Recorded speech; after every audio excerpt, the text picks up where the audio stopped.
मेरा नाम अभय कुमार वर्मा है और मैं यूपी पीसीएस 2023 के एग्ज़ाम में 31वां रैंक हासिल किया हूं, जिसमें मुझे डिप्टी एसपी का पोस्ट प्राप्त हुआ है।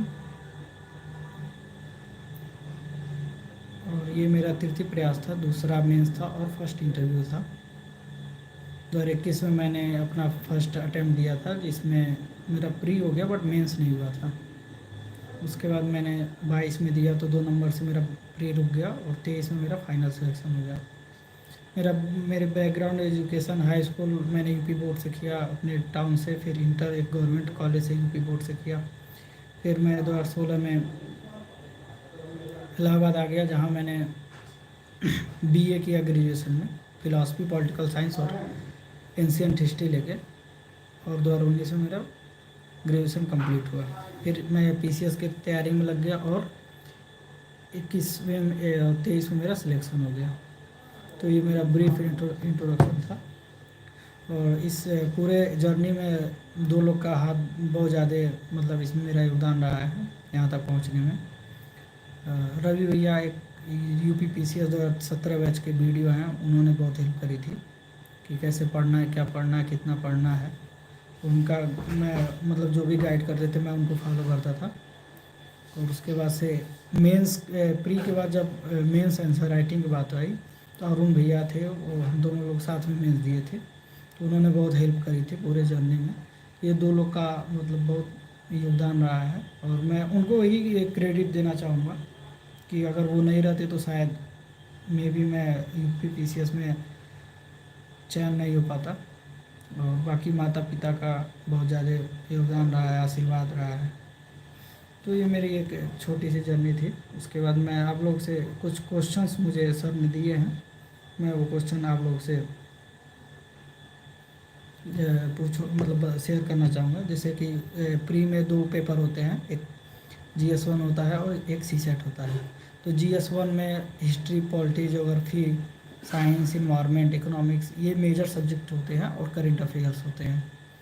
तो उसके लिए मैंने जैसे कि हिस्ट्री के लिए, पॉलिटी के लिए मैं प्री की बात कर रहा हूँ, तो उसमें मैंने घटना चक्र को मतलब अच्छे से करा था, एकदम मतलब बढ़िया से। जैसे हिस्ट्री का था तो मैंने उसको मल्टीपल वाइज मतलब बहुत बार रिवीजन किया। फिर अपना मेंस मतलब पॉलिटी हो गया, हिस्ट्री, ज्योग्राफी, इसको मैंने बार बार रटा। जैसे ये बुक है वो मेरी, देखिए ये 2020 की बुक है, मैं इसी को रटता हूँ। और जैसे कि मैं ऐसे ऐसे पढ़ा था, टिक मारा था, तो मैंने इसको बहुत बार रिवीजन किया, बहुत बार पढ़ा। तो 21 वाला प्री हो गया, 22 वाले में 2 नंबर से रुका था। तो प्री के लिए मैं सजेस्ट घटना चक्र करूँगा, क्योंकि मैंने उसको अच्छे से उसी को करा था। और CSET में मैंने कुछ एक्स्ट्रा नहीं पढ़े, क्योंकि मेरा बैकग्राउंड PCM था, तो बहुत ज़्यादा दिक्कत नहीं हुआ। मैथ वगैरह था तो बहुत ज़्यादा मैं CSET को लेकर परेशान नहीं था कि CSET में क्या करो कैसे करो। तो उसके बाद से ये मेरा प्रीलिम्स को ले गया था। कुछ चीज़ें होती है जो नहीं कहीं मिलती है, तो उसके लिए मैं लूसेंट यूज किया था कुछ हद तक, कि लूसेंट कैसे पढ़ना है, क्या करना है, उसको उसको मैं देख के पढ़ता था। और प्रीलिम्स में देखिए क्या है कि इसमें क्वेश्चन एकदम फैक्चुअल होते हैं, तो PYQ करना बहुत ज़रूरी है कि आप PYQ करिए और टेस्ट सीरीज लगाइए। PYQ सबसे इम्पोर्टेंट है और उसके लिए घटना चक्र इम्पोर्टेंट है। और करंट अफेयर की बात है तो करंट अफेयर में आप आई दृष्टि यूज़ कर सकते हैं, जैसे मैंने किया था एग्ज़ाम के पहले। और यूपी PCS 1 वालों का प्रहार था तो उसको किया था, तो आप लोग उसको यूज़ कर सकते हैं अच्छे से, कि मतलब करंट अफेयर तो नहीं ही रुकेगा। और किसी को देखिए 150 में 150 करना नहीं होता है, 150 में आप 100 क्वेश्चन भी कर लेते हो तो आपको कॉल आ जाएगा। कभी कभी पेपर टफ आता है तो 90, 85, 86 पे ही कट ऑफ बन जाते हैं। बट आप कोशिश करिए कि आप 100 तक रहिए, और उसके लिए यही है कि बार बार आप PYQ और घटना चक्र को रिवीजन करिए, ठीक है। उसके बाद ये मेंस की बात करें तो मेंस में देखिए 8 पेपर इस टाइम टोटल होते हैं। एक GS मतलब जनरल हिंदी होगा, ऐसे होगा, उसका 4 GS के होंगे, और उसका पेपर 5th 6 जो यूपी स्पेशल अभी हुआ है। तो एक एक की बात करते हैं। हिंदी के लिए देखिए क्या किया था मैंने, एक हमको नोट्स मिला था पत्र लेखन के लिए, और जो आपका मतलब ये जो मुहावरे आते हैं उसके भैया मेरे थे, एक वो नोट्स हमको दिए, उसको मैंने पढ़ा था, उसको मैंने अपने टेलीग्राम चैनल पे शेयर कर दिया है, जो डीएसपी अभय वर्मा आप अगर डालेंगे टेलीग्राम पे तो मेरा चैनल आ जाएगा, मैंने उस पर शेयर किया हुआ है। उसके बाद से हिंदी में जो और कुछ जो आते हैं, जैसे वन वर्ड सब्स्टिट्यूट आता है, तो उसके लिए मैंने तो नालंदा की एक बुक आती है, भैया लिए थे तो उसी को मैंने फ़ोटोकॉपी करा लिया था। तो उससे मैंने मतलब हिंदी मैंने कोई मेजर बुक से या फिर कहीं से नहीं कवर किया है, जो जो टॉपिक जहाँ से मिले मैंने वहाँ से कवर कर लिया था। फिर एस्से एस्से की बात आए तो एस्से मैंने क्या किया कि जितना टॉपर्स की कॉपी थी मैंने उनको देखा कि कहाँ से मैं इंट्रोडक्शन निकाल सकता हूँ उनकी कॉपी से, जो अपने यूपीपीसीएस में टॉपिक दिए हुए हैं।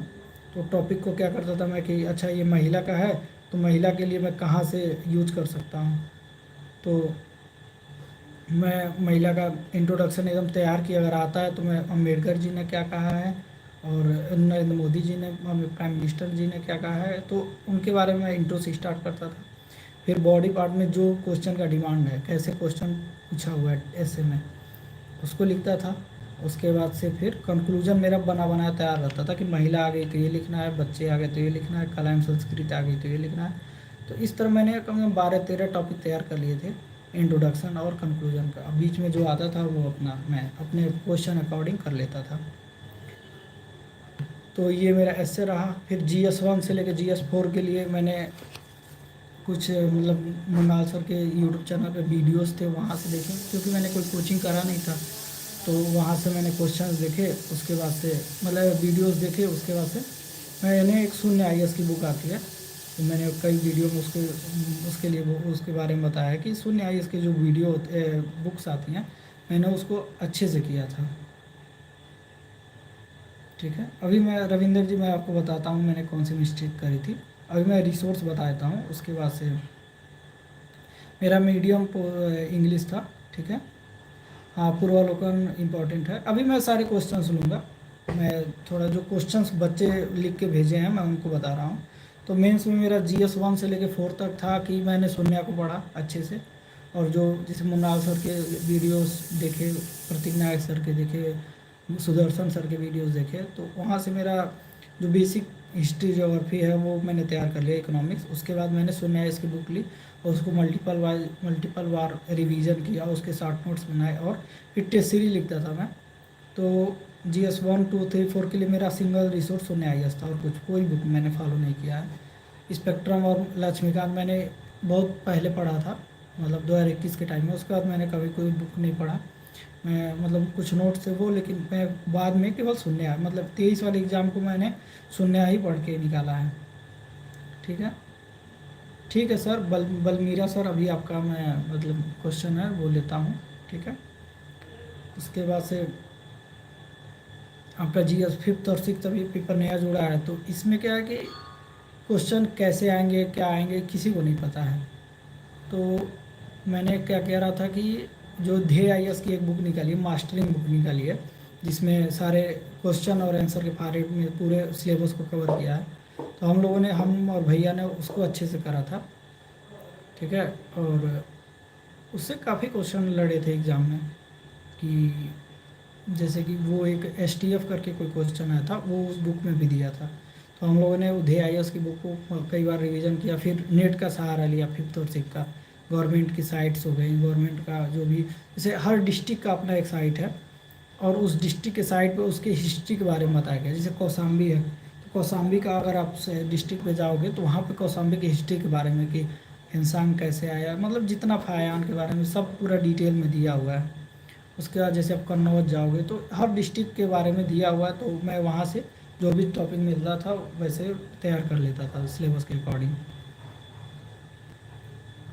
ठीक है, उसके बाद मैंने सोर्सेस अपने बताए थे बुक लिस्ट के लिए। प्री के लिए मैंने सारी घटनाएं, 5 घटना चक्र, हिस्ट्री, ज्योग्राफी, पॉलिटी, साइंस और इन्वायरमेंट, इन पाँचों का घटना चक्र पूर्वालोकन ले लिया था।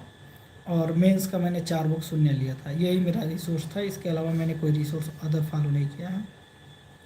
ठीक है, मेंस का आंसर को फ्रेम कैसे करें, ये भी एक क्वेश्चन है। तो मेंस का आंसर को पहले देखिए, इंट्रोडक्शन, बॉडी और कंक्लूजन, इस फॉर्मेट में सब कोई लिखता है। मेरा लिखने का तरीका ये था कि पहले मैं इंट्रो एक देखता था कि अगर कोई करंट का टॉपिक है तो करंट से स्टार्ट करता था, डेटा का है तो डेटा से, जैसे पॉपुलेशन का आ गया कोई क्वेश्चन तो मैं डेटा से स्टार्ट कर देता था। पॉवर्टी का आया तो कोई रिपोर्ट, नीति आयोग की रिपोर्ट आ गई, वहाँ से मैं स्टार्ट कर देता था। तो इंट्रोडक्शन मैं ऐसे करता था। बॉडी पार्ट में जो क्वेश्चन का डिमांड है उसको लिख के मैं, अगर सिग्निफिकेंस पूछ रहा है तो मैं एक अगर सिग्निफिकेंस बता रहा हूँ तो उसके साथ एक एग्जांपल या डेटा मैं ऐड कर लेता था। ठीक, उसके बाद से फिर जब दूसरा अगर मान लीजिए कि दूसरा मैं एक पॉइंट ऐड कर रहा हूँ तो उसके साथ मैं एक एग्जांपल लिख देता था। हाँ, श्री कृष्णा जी जीएस के लिए मोर देन सफिशियंट है, शून्य आईएएस। ठीक है, उसके बाद फिर मैं जब मतलब ऐसे लिखता था, एक पॉइंट और एक एग्जांपल, एक पॉइंट और एक एग्जांपल, ऐसे कर करके अपना लिखता था। और एक कंक्लूजन, कंक्लूजन में मैं मोस्टली एसडीजी और ये गवर्नमेंट की स्कीमें हैं या फिर कोई कंक्लूजन वर्ड जैसे सबका साथ, सबका विकास, सबका विश्वास, ये वर्ड यूज़ कर लेता था। मतलब इस तरह के जो भी हैं, वह जैसे उत्तर प्रदेश को उत्तम प्रदेश बनाने के लिए अग्रसर, मतलब इस टाइप का जो वर्ड होते थे मैं उसको यूज़ करता था कंक्लूजन में। तो ये मेरा फ्रेमिंग का स्ट्रक्चरिंग, जो आंसर कैसे फ्रेम करना उस तरह करता था। उसके बाद से आंसर राइटिंग के बारे में, मल्टी डायमेंशनल कैसे, देखिए मल्टी डायमेंशनल की जहाँ तक बात है कि जब आप कोई भी क्वेश्चन आता है तो आप एक छोटे नीचे से आप दो डायमेंशन में तोड़ सकते हैं, या तो पॉलिटिकल, इकोनॉमिकल, सोशल ऐसे तोड़ दीजिए, या फिर आप ऐसे तोड़ सकते हैं कि स्टेट लेवल, पहले district level, state level, national level, international level, इस वे में तोड़ सकते हैं। तो क्वेश्चन का डिमांड क्या है आप उसको तोड़ना सीखिए, कि अगर पॉलिटिकल आ रहा है तो पॉलिटिकल कॉजेज़ क्या क्या हो सकते हैं, इकोनॉमिकल कॉजेज़, फिर सोशल कॉजेज़, ऐसे आप क्वेश्चन को मल्टी डायमेंशनल बना सकते हो। ठीक, आंसर राइटिंग में पॉजिटिव अप्रोच कैसे रखें, देखिए आपको क्वेश्चन का भी जो वो वर्ड आते हैं ना लास्ट में, कमेंट हो गया, फिर इलोबोरेट हो गया, तो ये सब वर्ड का अपना मीनिंग होता है। तो मुझे भी नहीं पता था इसके बारे में। तो जो यूपीएससी टॉपर 2021 बैच या 20 बैच के जो शुभम सर थे, उनके उनका मेरे पास एक वो पढ़ा हुआ था कि कैसे क्या होता है, किसका क्या मतलब। तो उसको मैंने देखा कि अच्छा ये कमेंट का मतलब ये होता है, तो उसको मैं प्रैक्टिस करने लगा धीरे धीरे कि अपने कॉपी में कैसे यूज करूँ। तो मैं स्टार्ट किया कि अच्छा ठीक है ऐसे करना है। तो मेरा मीडियम इंग्लिश था, एस्पिरेंट जी मेरा मीडियम इंग्लिश था। तो उसके बाद से ऐसे कर करके मैं धीरे धीरे क्वेश्चन आंसर लिखना स्टार्ट कर दिया। यूपीपीएससी में प्रीवियस ईयर क्वेश्चन पेपर्स कितने इंपॉर्टेंट है, देखिए प्रीवियस ईयर क्वेश्चन है, हर साल 60 से 70 क्वेश्चन तो आते ही आते हैं, चाहे वो नहीं है तो है लगा के पूछ लेंगे, हैं तो नहीं लगा के पूछ लेंगे, लेकिन previous year question most most most important है। और इसके लिए घटना चक्र में सारे प्रीवियस ईयर दिए हैं, उसके लिए आप उसमें बिहार के, राजस्थान के, एमपी के सारे क्वेश्चन है, आपको सारे क्वेश्चन करने हैं, ये नहीं कि सिर्फ यूपी करना है, कुछ कुछ यूपीएससी तक। मान लीजिए कुछ पुराने यूपीएससी क्वेश्चन हो गए, जैसे ज्योग्राफी में मैप्स वाला है वो अब नहीं पूछेगा तो उसको आप अवॉइड कर सकते हैं। बाकी आपको करना है कि आपको पूरा प्रीवियस ईयर अच्छे से करना है, एकदम अच्छे से करके जाना है, क्योंकि प्रीवियस ईयर से ही 50% पेपर प्रीवियस ईयर होता है, 50% में 30% करेंट होता है, और 20% में ही नए क्वेश्चन आते हैं। ठीक है सर। और रविंद्र जी मुझे मोटिवेशन बताया तो रवि भैया थे जो 2017 बैच के पीसीएस थे। तो वो मतलब मोटिवेशन वहीं से मिला जब वो सिलेक्ट होकर रूम पे आए थे, उनका 18 का मेंस था। तो मैं देखा कि मतलब मुझे भी हुआ कि मुझे भी पीसीएस करना है, मुझे भी निकालना है, तो मोटिवेशन वहीं से बना। ठीक है, इंटरव्यू बोर्ड और इंटरव्यू पैनल, देखिए आर्यन त्रिपाठी सर का मेरे साथ इंटरव्यू मतलब पैनल उनका था। तो मैं जैसे ही बैठा उन्होंने बोला कि उन्होंने सिर्फ मुझसे सिचुएशनल क्वेश्चन पूछे कि अगर आप एसडीएम हो और आपके ज़िले में अगर दंगा हो गया तो आप क्या करोगे, या फिर आपको मतलब एक क्वेश्चन था, सर ने कहा था कि आप एसडीएम हो और प्रोटेस्ट हो रहा है और प्रोटेस्टर आपके ऊपर पेट्रोल गिरा के माचिस लगाने जा रहा है, उस कंडीशन में आप क्या करोगे, उनकी जान लोगे कि नहीं लोगे, अगर वो आप उनकी जान नहीं लोगे तो वो आपकी जान ले लेंगे। तो ऐसे सिचुएशनल क्वेश्चन इस बार बहुत थे, इथिक्स से क्वेश्चन थे, मतलब फैक्ट हर बार सुनने में आता था, फैक्ट पूछते थे कि फैक्ट क्या है, ये क्या है, बट अब की बारी उन्होंने इथिक्स और ज़्यादातर इथिक्स क्वेश्चन इथिकल क्वेश्चन थे और सिचुएशनल क्वेश्चन थे। ड्रेस कोड मेरा मतलब मैंने सूट लिया था, सूट टाई। आप अगर सूट नहीं है आपके पास तो आप शर्ट, एक अच्छा फॉर्मल शर्ट और टाई टाई के साथ जा सकते हो। अदरवाइज अगर सूट है आपके पास तो आप सूट पहन के जाओ। इंटरव्यू के लिए पर्सनालिटी कैसे डेवलपमेंट करना है, ठीक है, तो उसके लिए आप एक काम करिए, आप मॉक दीजिए, क्योंकि हर कोई पहली बार थोड़ा सा होता है कि कैसे करना है, क्या करना है।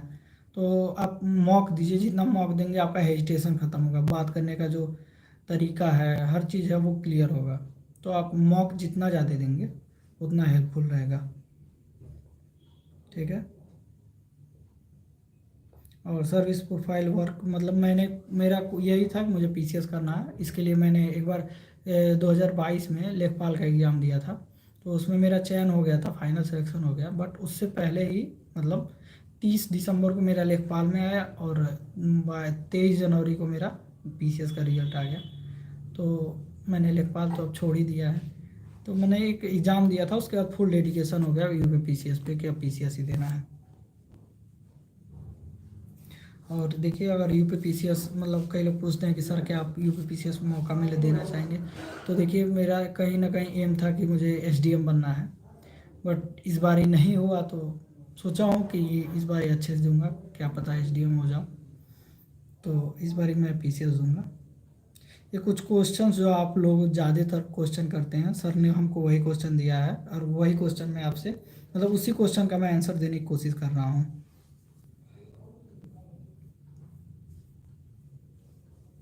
आपने यूपी पीएससीएस में कौन सी गलतियां करी थी? देखो, सबसे पहले मेरी गलती ये थी कि मैंने 21 वाले में पूरे क्वेश्चंस अटेम्प्ट नहीं किए थे, ठीक है। मैंने इथिक्स के 16.5 क्वेश्चन अटेम्प्ट किए, सारे पेपर GS 1 से लेकर GS 4 तक 18 क्वेश्चन, GS 1 2 3 18 क्वेश्चन, और फिर ऑप्शनल मेरा 2 3 क्वेश्चन, मतलब सारे पेपर में मेरे छूट गए। और शायद मेरे 555 मार्क्स थे 2021 में, मतलब इतना कम, 300 800 70 80 पे सिलेक्शन होता है, मेरे 555 थे। फिर मैं मतलब ये तैयारी एक सोचा कि अब 20 क्वेश्चन तो करने ही करने हैं, कैसे भी करके 20 क्वेश्चन अटेम्प्ट करने हैं। तो मैंने उसको अच्छे से करा। इस बार टेस्ट सीरीज लगाया, टेस्ट सीरीज से प्रैक्टिस बनाते बनाते बनाते मतलब 20 क्वेश्चन मैंने पूरा क्वेश्चन अटेम्प्ट किया था इस बार एग्ज़ाम में। एक क्वेश्चन बस मुझसे छूट गया था। यूपीपीसीएस के लिए गवर्नमेंट वेबसाइट कई लोग पूछते हैं, तो एक विकास पीडिया है, आप वहाँ से ले सकते हो। बाकी दृष्टि के लिए तो हेल्पफुल है ये दृष्टि आईएएस का, ताकि वहाँ से आपको कोई भी मतलब अगर आता है, दृष्टि आईएएस हो गए, फिर एक शायद इनसाइट आईएएस है, वहाँ से मैंने काफ़ी हेल्पफुल लिया था। और मैंने चैट जीपीटी का फुल यूज़ किया था। चैट जीपीटी से जितने भी कुछ मतलब मुझे कन्फ्यूजन हो रहे थे, तो कोई पूछने वाला नहीं था, कहाँ से मैं पूछूं, तो मैं चैट जीपीटी से पूछ लेता था, वो सारे क्वेश्चन मुझे सही से बता देता था। लेकिन इंडियन पर्सपेक्टिव से कई जगह चैट जीपीटी क्लियर नहीं देता था कि एक्चुअल में आंसर क्या है। तो आप लोग इस चीज़ को एक बार ध्यान दीजिएगा। हाँ, रविंद्र रविंद्र जी, मैंने खुद नोट्स अपने बनाए थे, बट 4 5 बार जब मैंने बुक्स पूरा पढ़ लिए तब उसको नोट्स बनाया था। सिलेबस समझ नहीं आता है, क्या करें? देखिए, सिलेबस में सबसे पहले ये है कि आपको एकदम अगर मेंस पढ़ना है तो सिलेबस एकदम अच्छे से करना ही करना है, कि आप सिलेबस को लेके बैठ जाइए एकदम, और डेली सिलेबस को रटिए। जैसे सिलेबस यहाँ तो नहीं है, उस रूम में है। सिलेबस का ये है कि आपको एकदम सिलेबस याद होना चाहिए कि GS 1 में क्या सिलेबस है, GS 2 में क्या है, GS 3 में क्या है, GS 4 में क्या है, 5 में क्या है, 6 में क्या है। अब डेली जब लेके बैठोगे तो याद होगा। और मैंने यही किया है इस बारी सिलेक्शन का मेन रीज़न यही है कि मैंने सिलेबस वाइज ही पढ़ा है। मैं सिलेबस से थोड़ा ही भटकता था, तो भैया जो साथ में थे वो बोलते थे कि तुम चुप, ये सिलेबस में दिया हुआ है, जब सिलेबस में नहीं दिया है तो क्यों पढ़ रहे हो इसको। तो ऐसे था कि मतलब मैंने सिलेबस वाइज एकदम पढ़ा, अच्छे से पढ़ा है, और सिलेबस वाइज ही मैं मतलब एकदम रहा हूँ, तब मेरा ये सिलेक्शन हुआ है, ठीक है। तो सिलेबस को लेके आप एकदम हमेशा मतलब देखते रहिए कि सिलेबस कैसे करना है, क्या करना है। सिलेबस में जितना पॉइंट दिया है उतना ही पढ़िए आप। खुद के नोट्स बनाए या दूसरे के नोट्स से पढ़ें। देखिए खुद का नोट्स तो मैंने अपना बनाया था, जैसे हम थे और अरुण भैया थे, तो वो मतलब हम दोनों लोग मिल के पढ़ते थे अपना। तो कुछ नोट्स वो बनाते थे, जैसे GS1 का कुछ टॉपिक का वो नोट्स बना दिए, कुछ हम बना दिए, साथ में हम लोग करते थे। तो इस तरह हम लोग 60 नोट्स बनाए थे।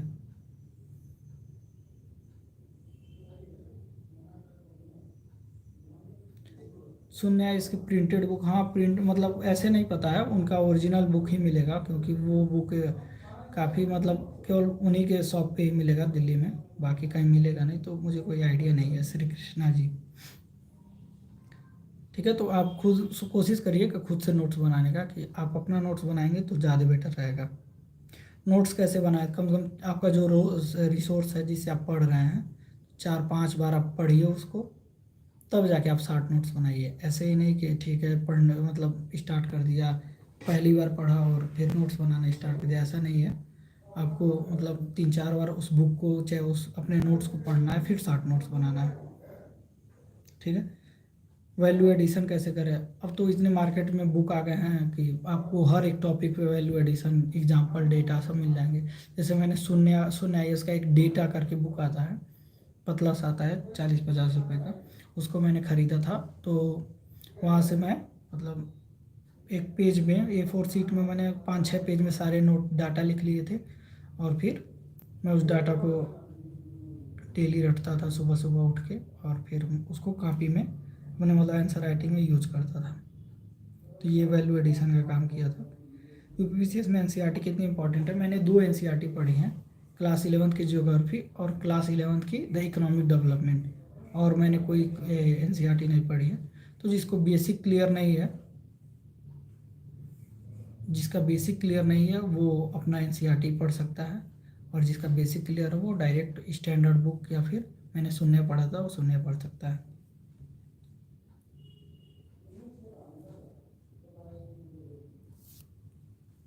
यूपी स्पेशल डाटा फैक्ट कैसे कलेक्ट करें, वो आपको कलेक्ट नहीं करना है, वो यूपी घटना चक्र का एक तथ्यसार बुक आता है, वहाँ आपको सारे मतलब प्री से रिलेटेड सारे वहाँ पे डाटा मिल जाएंगे, सारे फैक्ट मिल जाएंगे।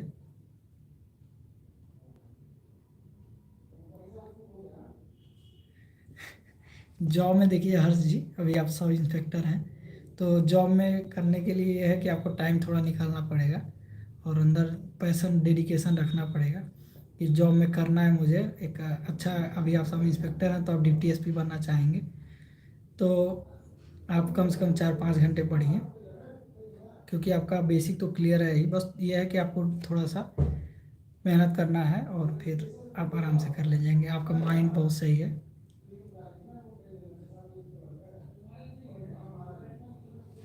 ठीक है, वही UPPCS, क्योंकि मेरा शुरू से टारगेट था UPPCS का ही, मैंने और कोई UPSC को एक बार बस ऐसे ही बैठ के दे दिया था मैंने, और UPSC को शुरू से ही नहीं पढ़ा।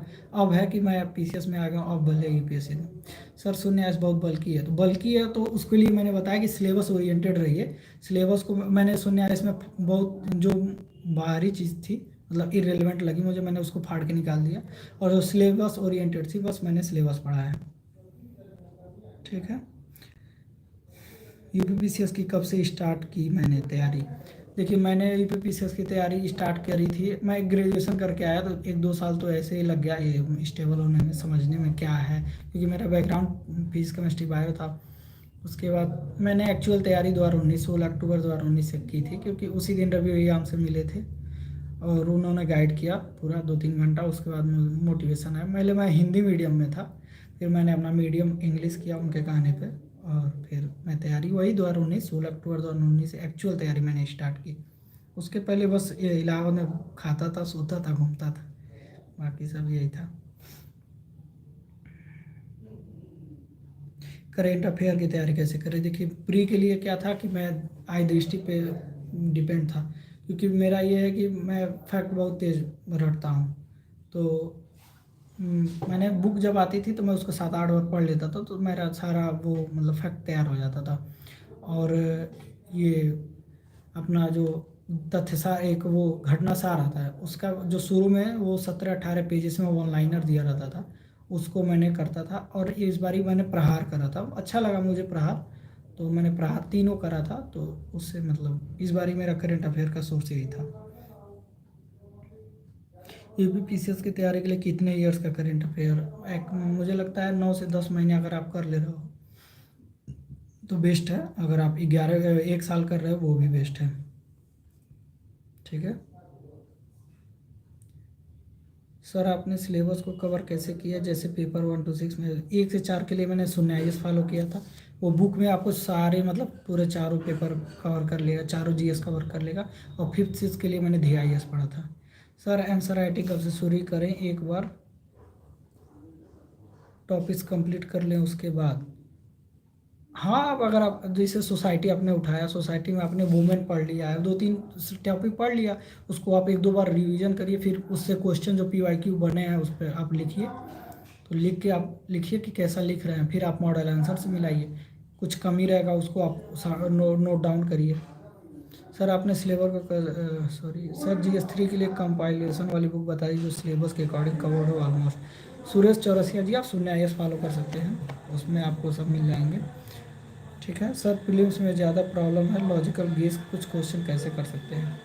सर, ये आप घटना चक्र पढ़िए, उसमें आपको आइडिया मिल जाएगा। जो PYQ के क्वेश्चंस आप करेंगे तो आइडिया आपको मिल जाएगा कि कैसे हमको करना है। ठीक है, यूपीपीसीएस में न्यूज़पेपर कितना इंपॉर्टेंट है? देखिए, न्यूज़पेपर मैं शुरू में इंग्लिश सुधारने के लिए पढ़ा था, इंडियन एक्सप्रेस, फिर कुछ मैंने हिंदू पढ़ा। बट मेरा मेन मतलब न्यूज़पेपर सब कोई पढ़ता है एडिटोरियल के लिए। मैं ओनली IS का एडिटोरियल फॉलो करता था जो सुमित सर पढ़ाते हैं, तो उसको मैं पढ़ता था, तो वो काफ़ी अच्छा लगा सर। मतलब सर, मैं 2019 से फॉलो करता हूँ उसको उनको। तो अभी भी देखता ही हूँ, तो वहाँ से मैं मतलब मेरा जो न्यूज़पेपर का इशू था वो सॉल्व हो गया कि नहीं न्यूज़पेपर पढ़ूंगा। तब भी जो जो मेन मेन एडिटोरियल आते थे सर बहुत अच्छा एक्सप्लेन करके पढ़ा देते थे। ठीक है, मैगजीन कितनी इंपॉर्टेंट है? विजन की मैगजीन मैं रिकमेंड करूँगा कि आप विजन की मैगजीन पढ़ सकते हैं। विजन की मैगजीन काफ़ी अच्छी थी, मतलब मेंस परस्पेक्टिव से है। तो आप हर मंथ अगर टाइम है तो आप हर मंथ करिए, वो बहुत हेल्पफुल रहेगा आपके मेंस प्रिपरेशन में। शुरू में मैं किया था बट बाद में नहीं हुआ, तो मैंने लास्ट में जो मेंस 365 आता है उसको मैंने अच्छे से करा था। ठीक है, कोचिंग कितनी इंपॉर्टेंट है? देखिए, मैंने कोचिंग कोई कोचिंग नहीं करा था। बिना कोचिंग के मैं मतलब ये मेरा तृतीय प्रयास में डिप्टी एसपी निकला है। तो कोचिंग इम्पॉर्टेंट है कि नहीं ये नहीं मैटर करता है, आप अगर कितना अपने मतलब जॉब के प्रति डेडिकेटेड हो वो मैटर करता है। क्योंकि अगर आपको सिलेबस कंप्लीट करना है तो यूट्यूब ऐसा प्लेटफॉर्म है जहाँ, और टेलीग्राम ऐसा प्लेटफॉर्म है जहाँ से आप अपना पूरा सिलेबस अच्छे से कवर कर सकते हो। बस वो होना चाहिए कि आपके अंदर पैशन होना चाहिए कि हमको करना है। ठीक है, तो कोचिंग बहुत ज़्यादा मैटर नहीं करता है। मैं आपके सामने एक एग्जांपल हूँ। टेस्ट सीरीज कितनी इंपॉर्टेंट? देखिए, PCS के टेस्ट सीरीज के लिए आप सुने ये टेक्स्ट बुक का ऐप यूज़ कर सकते हैं। और मेंस के लिए मैंने मेक IS लिया था। मेक IS का टेस्ट सीरीज मैंने लिखा था उनका, मतलब अच्छा क्वेश्चन जितने थे सारे बहुत अच्छे अच्छे थे, तो उनका क्वेश्चन मैं यूज़ किया था।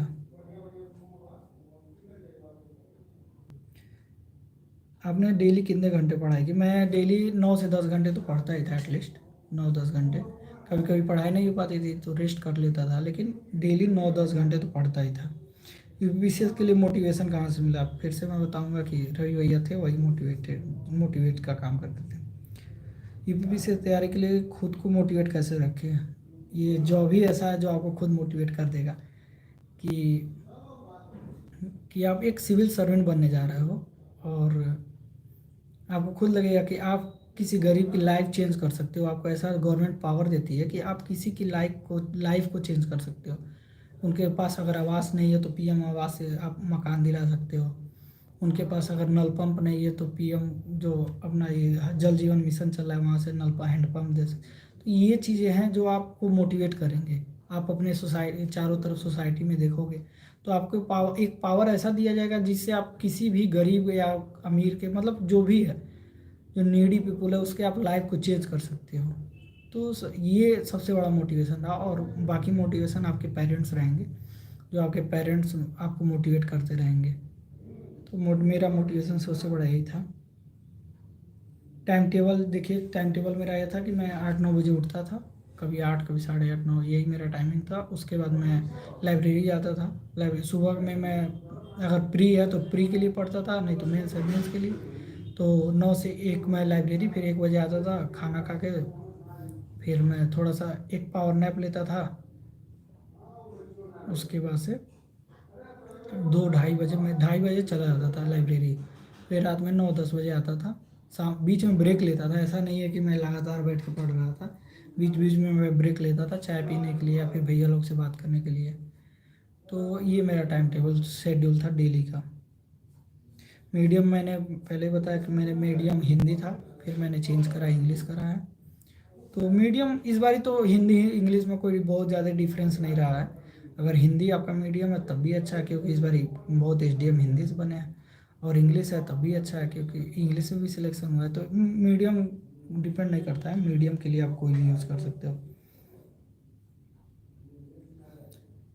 सोशल मीडिया का यूज़ कैसे करें? सोशल मीडिया के लिए एक टेलीग्राम ही हमको लगता है ऐसा है जिससे आप सोशल मीडिया, यूट्यूब, इसको पॉजिटिव वे में लीजिए, तभी मतलब यही एक दो सोशल मीडिया जिसको आप यूज़ करके अपने पढ़ाई में उसका यूज़ कर सकते हो। बाकी और कोई सोशल मीडिया नहीं है, ना व्हाट्सएप है, ना फेसबुक, ना इंस्टा है। मैं तो छोड़ ही दिया था, जब सिलेक्शन हुआ तब मैं यूज़ करता हूँ। ठीक है। यूपीपीसीएस तैयारी के लिए दिल्ली जाना ज़रूरी है? ऐसा ज़रूरी नहीं है, लेकिन अब क्या है कि मैं इलाहाबाद था, तो इलाहाबाद में वो मेंस ओरिएंटेड यहाँ पे मतलब मुझे वो इन्वायरमेंट नहीं मिल रहा था। तो मैं बीच में 7-8 महीने के लिए दिल्ली गया था भैया लोग के पास।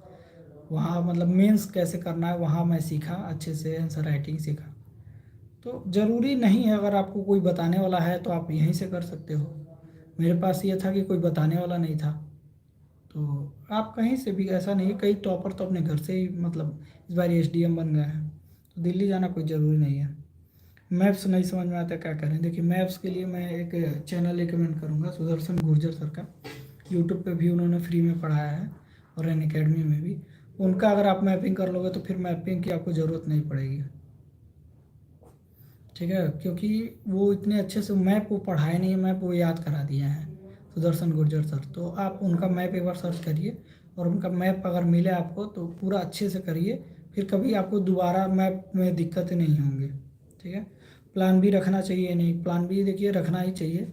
आप 3 से 4 साल, मतलब 3 अटेम्प्ट तो एटलीस्ट आप एकदम अच्छे से दो पीसीएस को, या फिर यूपीएससी जो भी है। 3 अटेम्प्ट अच्छे से दो, कि मतलब फुल डेडिकेशन के साथ। और अगर फिर नहीं हो रहा है तब आप प्लान बी के बारे में सोचिए कि कोई और अदर अल्टरनेटिव, जैसे UP triple S C lower PCS का एग्ज़ाम कराता है, या फिर स्टेट गवर्नमेंट के द्वारा जो भी अदर एग्ज़ाम कराते हैं आप उसको देख सकते हो, या फिर आप अदर सेक्टर में देख सकते हो। लेकिन ये नहीं है कि आप पहले ही प्लान बी लेके चलो। आपको अगर पीसीएस देना है तो 3 से 4 साल, 3 साल तो एटलीस्ट 3 अटेम्प्ट मैं कहूँगा कि आप एकदम मन से दो, फुल एफर्ट के साथ। उसके बाद ना हो तब आप प्लान बी सोचो। रिवीजन कैसे करें? जो चीज़ मैं, मेरा रिवीजन फंडा ये था कि जो चीज़ नहीं याद हो रहा है उसको मैं मार्क कर लेता था और बार बार खोल के देखता था। 1 मिनट।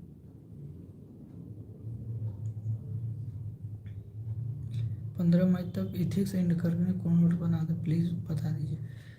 इथिक्स देखिए, मोनाल सर के साइट यूट्यूब चैनल पे एक सर हैं, इथिक्स पढ़ाएं, आप वहाँ से पढ़ सकते हैं। हिंदी में ही पढ़ाया उन्होंने, इंग्लिश में टर्म यूज़ किया है, बस हिंदी और इंग्लिश दोनों मीडियम के बच्चे वहाँ पे यूज़ पढ़ सकते हैं। तो रिवीजन का मेरा फंडा ये था कि मैं घटना चक्र को अगर रिवीजन करता था तो वहाँ मार्क लगा देता था कि ये क्वेश्चन अगर भूलेगा तो मैं फिर से यहाँ से मैं रिवीजन कर सकूँ, उसको बार बार रिवीजन करता था तो वो चीज़ें याद हो जाती थी। कोई भी चीज़ आप 2 बार 3 बार 4 बार 5 बार पढ़ोगे तो एक बार ऐसा आएगा कि आपको याद हो जाएगा। तो मेरा यही था कि मैं बार बार उसको रिवीजन करता था। पढ़ा हुआ याद कैसे रखें? पढ़ा हुआ जो भी चीज़ें हैं उसको आप बार बार रिवीजन करिए, क्योंकि बार बार रिवीजन करेंगे तभी आपको वो याद होगा। ये नहीं कि पढ़ लिया फिर छोड़ दिया। जैसे मेरा क्या है कि अभी 2-3 महीने से पढ़ाई छूट गया है, तो मेरे कई चीज़ें हैं मुझसे भूल गई हैं। तो ये चीज़ है कि आप बार बार जितना पढ़ेंगे उतना ही सही रहेगा। डिस्ट्रैक्शन से कैसे बचें? डिस्ट्रैक्शन से बचने का यही है कि पहले सोशल मीडिया से तो आप हट ही जाइए। इंस्टा फेसबुक तो एकदम दोनों छोड़ दीजिए और कुछ नहीं। डिस्ट्रैक्शन, उसके बाद से आप जो भी ऐसे पढ़ाई की इन्वायरमेंट में रहिए, जो आपके आसपास हैं, भैया लोग हैं या फिर कोई सीनियर हैं या फिर आपका जो ग्रुप हो वो पढ़ने वाला हो, तभी आप डिस्ट्रैक्शन से हट पाएंगे। और सोशल मीडिया का यूज कम से कम करिए। आंसर राइटिंग कम से स्टार्ट करनी चाहिए। आंसर राइटिंग के लिए आप हमने जैसे मेंस प्री के बाद स्टार्ट किया था, बट वो अप्रोच थोड़ा उतना सही नहीं था। आप शुरू में थोड़ा सा कर सकते हो प्री के बाद, उसके बाद प्री के पहले, उसके बाद प्री के बाद अगर हो जा रहा है तो आप डेली आंसर राइटिंग करो और 90 दिन का जो गैप मिलता है उसमें आंसर करो। पढ़ाई में मन कैसे लगाएं? ये सारे क्वेश्चन थे जो यूपीएससी टाइम की तरफ से मुझे दिए गए थे कि जो बच्चे आपसे पूछ रहे हैं सर, उसको आप बताइए। तो देखिए, पढ़ाई में मन ऐसे लगाएं कि आपको टारगेट होना चाहिए, दिन का, वीक का, मंथली का। जैसे एक दिन का टारगेट है कि आपको ये घटना चक्र में 105 से लेके 170 पेज कवर करने हैं, तो आपको अब वो टारगेट एक दिन का बन गया है। अब आपको कैसे भी करके उसको कंप्लीट करना है। ठीक है, आप तैयारी रविंद्र जी, आप एक साल में आराम से पूरा तैयारी, आप शुरू से लेके लास्ट तक आप तैयारी करके सिलेक्शन ले सकते हैं। तो जैसे एक दिन का आप टारगेट बनाए 107 से 105, ऐसे मतलब 107 से 170 पेज तक आपको पढ़ना है। तो टारगेट आपका एकदम फिक्स होना चाहिए कि कुछ भी हो जाए मुझे ये करना है। फिर वीक में करना है कि आपको 3 चैप्टर, जैसे पार्लियामेंट हो गए, प्रेसिडेंट हो गए, गवर्नर हो गए, आपको पॉलिटी के ये, हिस्ट्री के ये, ऐसे वीकली मतलब बनाना है। फिर मंथली बनाना है कि आज मुझे आधा घटना चक्का, इस महीने पूरे घटना चक्का ख़त्म कर देना है। तो जब ये आपका शेड्यूल रहेगा तो मोटिवेशन और जो मन है वो ऑटोमेटिक लगेगा। और ना मन लगे तो फिर आप यूट्यूब है, वहाँ से मोटिवेशन लीजिए। ठीक है, बहुत टॉपर्स हैं, उनका टॉपर स्टॉक देखिए विजन आईएएस पे, वहाँ पे आपको मोटिवेशन अपने आप मिल जाएगा। सर हिंदी को कैसे करें? पवन जी, हिंदी मैंने बताया कि मेरा जो लिखने का वो जो आता है पत्र लिखने का, तो उसको मैंने एक नोट्स में दिया है, बहुत अच्छे से दिया, बस उसी को देखा, उसको रिवीजन किया और उसी फॉर्मेट पे लिखा। और नालंदा से जो ये सब क्वेश्चन आते हैं वो किया था, जैसे वन वर्ड सब्स्टिट्यूट आता है, विलोम आता है, ये सब। साइंस प्रीलिम्स के लिए देखिए, साइंस के लिए आप घटना चक्र पढ़िए। और अगर घटना साइंस के लिए, और साइंस में अगर बायो नहीं समझ में आ रहा है तो बायो के लिए काजल मैम एक है, टाइम्स पे पढ़ाती थी, मैंने उनका वीडियो यूट्यूब पे देखा था, वहाँ से बायो मेरा कंफर्म क्लियर हो गया था। ठीक है, इकोनॉमिक्स के लिए आप मेंस में 5-6 करंट कैसे कवर करें? देखिए, मेंस में 5-6 का जो है उसमें आपका जो ध्येय आईएएस की बुक है उसमें करंट करके उन्होंने कवर किया है, करंट वगैरह सब कवर किया है। ठीक है जी, विप्लव जी नमस्ते। तो ये चीज़ था, और कुछ मैं अपने पास से अगर आपको शेयर करना चाहूँगा तो सबसे पहले तो आप देखिए, जो हिंदी मीडियम वाले हैं जिनके पास पैसा नहीं है, तो मैं एक आपको, आप पेन और कापी अगर लेके बैठ जाएँ तो ज़्यादा बेटर रहेगा। मैं आपको बताता हूँ क्या रहेगा। जैसे कि आप GS1 और GS2 के लिए, GS1 में आपका हिस्ट्री आ गया, हिस्ट्री के लिए मुन्नाल पटेल सर पे प्रतीक नायर सर पढ़ाए हैं हिस्ट्री, वहाँ से आप कर सकते हैं। उसके बाद GS2 हिस्ट्री, फिर वर्ल्ड हिस्ट्री भी आप वहीं से कर सकते हैं। ठीक है, वो बहुत अच्छा पढ़ा है मुन्नाल पटेल। आप चैनल जाएंगे, वहाँ आप प्लेलिस्ट में जाएंगे, हिस्ट्री मिलेगा। ठीक, उसके बाद से आप ज्योग्राफी भी वहीं आपको मिल जाएगा। ठीक है, GS2 में आप आएंगे तो IR मिलेगा। IR के लिए आप डेली करंट अफेयर फॉलो करिए, जो ओनली IAS का है, उसमें IR रिलेटेड हर चीज़ आपको मिल जाएगा। ठीक, GS3 के लिए, इकोनॉमिक्स के लिए आपको मुन्नाल सर के वीडियो मिल जाएंगे। इथिक्स के लिए आपको मुन्नाल सर पे वीडियो मिल जाएंगे। और जो अदर मतलब कि ये होता है कि बुक कहाँ से मिले, बुक आप ओनली IAS टेलीग्राम चैनल पे जाइए, वहाँ उनके फाइल्स में प्रहार नाम की मैगजीन है जो फ्री में हर चीज़ बताया, मतलब फ्री में उन्होंने अपलोड कर दिया है। वो एक बुक है, ठीक है, वो PDF फॉर्मेट में है। ठीक है ना, तो आप लोग वहाँ से उस बुक को मतलब PDF को ले सकते हैं, फ्री ऑफ कॉस्ट है। प्रहार नाम है, प्रहार 3.0, और सारे सब्जेक्ट की, जैसे आर्ट एंड कल्चर हो गया, ठीक है, आर्ट एंड कल्चर हो गया, ये science and technology, economics, disaster management, सारे टॉपिक्स के वो PDF फ्री में प्रहार को उन्होंने डाल दिया है। तो वहाँ से आप डाउनलोड करिए, हिंदी मीडियम वाले फ्री में, जो मतलब मैं रिसोर्स बता रहा हूँ, वहाँ से जाइए और उसको डाउनलोड करके पढ़िए। और वो ऐसा बनाया गया कि जैसे आपको मेंस में कैसे लिखना है, कि डेटा कितना डालना है, एग्जाम्पल कहाँ डालना है, इस तरीके से बनाया गया है। तो ये चीज़ आप कर सकते हैं। मेंस 5 करंट के लिए मैंने बताया कि ध्येय IAS की जो बुक है वो उसमें करंट उन्होंने इंक्लूड किया था, और कुछ हम लोगों ने इस नेट से सर्च कर करके जो कुछ अगर योजना आ गया चाहे जो भी आ गया तो आप नेट का यूज कर सकते हैं।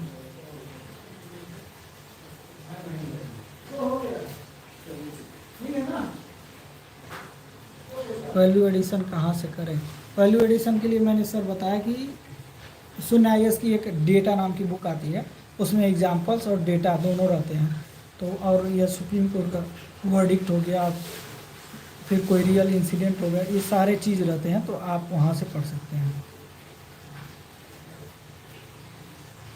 ठीक है, आप टॉपिक्स के लिए रविंद्र जी आप PYQ देख सकते हैं, कहाँ से ज़्यादा क्वेश्चन आते हैं।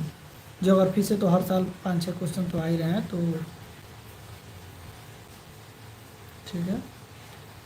सुरेश जी, शून्य IAS की जो PDF है वो मेरे पास नहीं है, आपको बुक ही लेना पड़ेगा।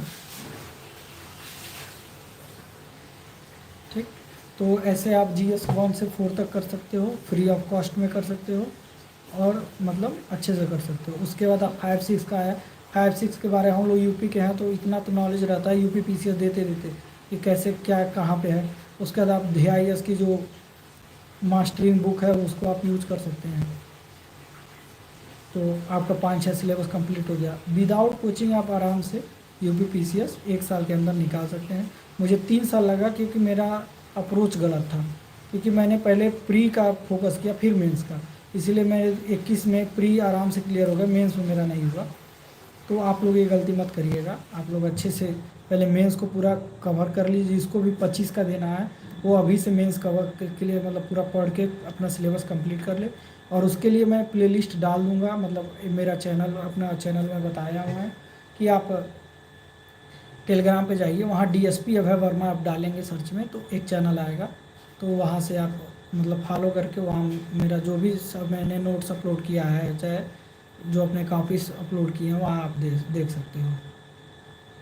ठीक, तो वहाँ से 5-6 हो गया। और जो मैंने इंटरव्यू में मेरे क्या क्वेश्चन रहे हैं, कैसे क्या रहे हैं, वो सारे क्वेश्चन मैं वहाँ से बता सकता हूँ। सर आप लिस्ट बनाकर डाल दो बुक्स की प्लीज़। जी सर रविंद्र जी, मैं डाल दूँगा।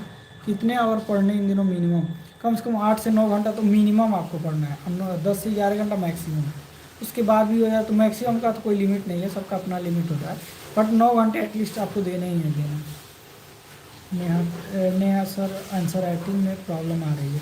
आंसर राइटिंग में सबको प्रॉब्लम आती है शुरू में, लेकिन आप कोशिश करिए कि इंट्रोडक्शन पहले तैयार कर लीजिए क्वेश्चन देख के, उसके बाद आप देखिए कि बॉडी पार्ट में क्वेश्चन क्या क्या पूरा। सर टेलीग्राम चैनल बता दीजिए। टेलीग्राम चैनल जैसे आप यूपी PCS 1 फॉलो कर सकती हैं, और करेंट में और थोड़ा बहुत उनका हेल्प हो जाता है, और इंटरव्यू में भी। और ऐसे देखिए, एक चीज़ मैं शेयर करना चाहूँगा कि आप लोग टेलीग्राम से दूर ही रहिए, क्योंकि हर एक चैनल, जहाँ कुछ चैनल पे 1-2 आज टॉपर आ जा रहे हैं, फिर चैनल का जो ओनर है वो कोई टेसरी बेच रहा है, कहीं कुछ बेच रहा है, इससे आप लोग दूर रहिए। सारे जितने चैनल हैं वो कहेंगे कि मेरा ले लीजिए, मेरा ले लीजिए, तो टेलीग्राम से तो आप दूर ही रहिए। आपको बुक्स जो है किताब ही आपका सिलेक्शन दिलाएगी, ना कि टेलीग्राम चैनल। ठीक है ना, तो आप लोग टेलीग्राम चैनल से दूर होकर आप लोग किताब की तरफ जाइए। वहाँ क्यूज करा रहे हैं, वहाँ क्यूज आप लोग जाके कर रहे हैं, 10 मिनट जो आप पढ़ सकते हैं, जाके आधा घंटा क्यूज दे रहे हैं, फिर वहाँ पे आपको नोटिफिकेशन व्हाट्सएप पर रिसीव हो रहा है, व्हाट्सएप पे लग जा रहा है, फिर इंस्टाग्राम, फिर फेसबुक, फिर 2 घंटा निकल जा रहा है। तो ये चीज़ अवॉइड करिए, क्योंकि यार बुक्स ही है जो सिलेक्शन दिलाएगा। टेलीग्राम पे क्या है, हम कई चैनल देखते हैं, लिख देंगे शाम को ये 30 क्वेश्चन का आपका क्यूज होगा, तो क्यूज क्या होगा, उससे अच्छा आप जहाँ 30 मिनट में 30 क्यूज करोगे, वहाँ 30 मिनट में आप 200 क्वेश्चन तैयार कर लोगे। तो क्यों, क्या ज़रूरत है टेलीग्राम पे जाने का? टेलीग्राम, मेरा सिलेक्शन टेलीग्राम नहीं दिलाया, मेरा सिलेक्शन बुक ही दिलाया है। तो आप लोग टेलीग्राम से दूर रहिए। सर यूपी स्पेशल के लिए क्या पढ़ें? यूपी स्पेशल के लिए प्री के लिए तथ्यसार पढ़ सकते हो आप, और मेंस के लिए DIS की जो बुक निकाली है, मास्टरिंग बुक, जो क्वेश्चन आंसर के फॉर्मेट में है, वो ले सकते हैं। ठीक है, तो आप टेलीग्राम चैनल पे DSP वर्मा डालेंगे तो टेलीग्राम चैनल आएगा, उसको आप फॉलो कर लीजिएगा। मैं वहाँ पे जो भी अपना नोट्स है और जो भी अपना PDF है मैं वहाँ शेयर किया हूँ, आप लोग देख सकते हो। ठीक है, थैंक यू सो मच, आप लोगों से बात करके अच्छा लगा। Thank you.